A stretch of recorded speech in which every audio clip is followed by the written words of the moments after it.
What happens when a smug HOA Karen thinks she can run a neighborhood like a medieval kingdom, handing out fines for breathing too loudly and hiring biker thugs to do her dirty work?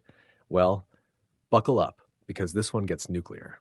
Before we dive in, comment which country you're watching from. Let's see how far this story goes. It was a bright Tuesday afternoon, the kind where you expect nothing worse than a squeaky shopping cart wheel on your way out of the grocery store. I pulled into my driveway, juggling a bag of milk and bread, only to freeze at the sight before me.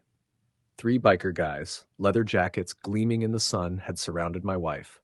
Their engines still ticked hot, helmets resting on their handlebars, and the leader stepped forward like he'd been rehearsing for a bad action movie.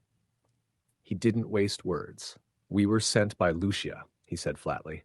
Lucia, our HOA president, queen of fines, duchess of complaints, and the most unbearable Karen on planet Earth.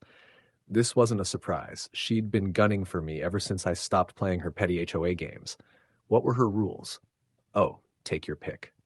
$100 fine if your grass grew half an inch past regulation height. $50 if your garbage bin wasn't dragged in by 6:05 p.m. sharp. $200 for non-conforming mailbox color, because mine wasn't her favorite shade of beige. She even fined one neighbor for having overly decorative Christmas lights that apparently offended her sense of aesthetic order. I dropped the bag onto the hood of my car and stared him down. My wife kept her cool, but I could see her jaw tightening. The biker leader smirked, thinking his leather jacket gave him immunity from consequences. I looked him straight in the eye and said calmly, "You've got 3 minutes to leave." He laughed, cracked his knuckles, and shoved closer to my wife. A mistake so catastrophic it felt like watching someone volunteer to wrestle a chainsaw. The second his hand brushed her arm, the years of discipline, training, and muscle memory I had buried deep came roaring back. He lunged. I sidestepped, grabbed his wrist, and flipped him straight into the dirt before his biker boots could even squeal. The second thug charged, swinging wild like a drunken piñata. I ducked, swept his legs, and dropped him flat on his back. The third, clearly the brains of the operation, tried coming in low. I caught him mid-sprint and used his own momentum to introduce him to the nearest trash can, head first. My wife stood wide-eyed but unfazed. She'd seen this side of me before. 3 minutes, huh? She whispered with a grin. More like 2.5. As the three groaned on the ground, one muttered between gasps, "We didn't sign up for this, man. She told us it was just a scare job." Another begged, "Please, no more. We're done, we swear." Their swagger had evaporated into whimpering faster than a balloon at a cactus festival.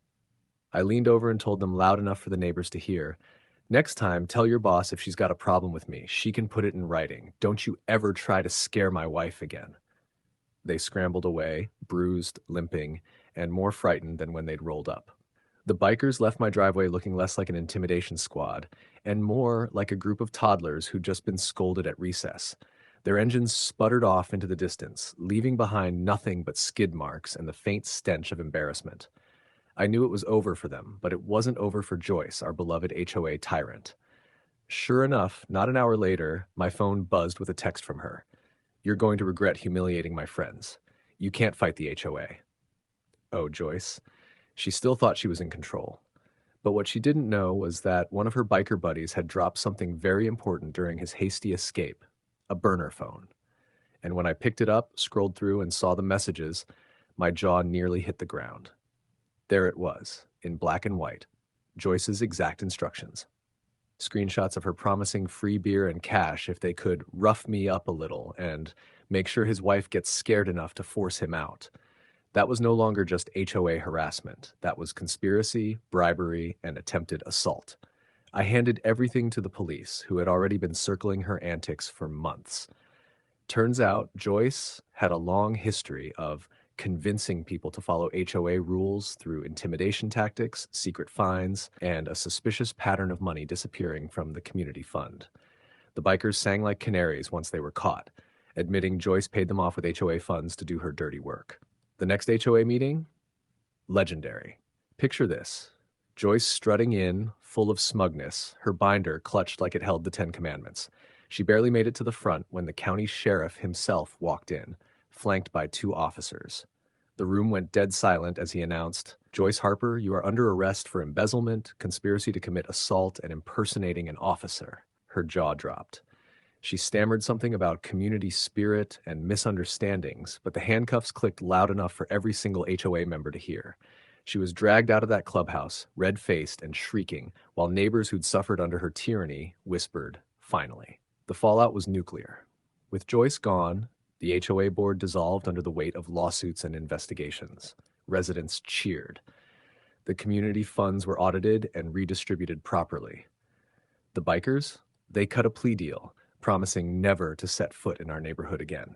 And me, I was left standing in my driveway with my wife at my side, my reputation intact, my property untouched, and a front row seat to the most satisfying downfall of a Karen in HOA history. As I told my neighbor later that night, sipping a cold drink on my porch, sometimes you don't have to sink, you just let the captain drill holes in the bottom and watch her own empire drown. And that's how the HOA queen who thought she owned the neighborhood ended up in handcuffs. Her empire sunk, and her legacy nothing but a cautionary tale. So tell me, have you ever seen a Karen go down this hard? Drop your story in the comments, hit like, and subscribe for more HOA chaos.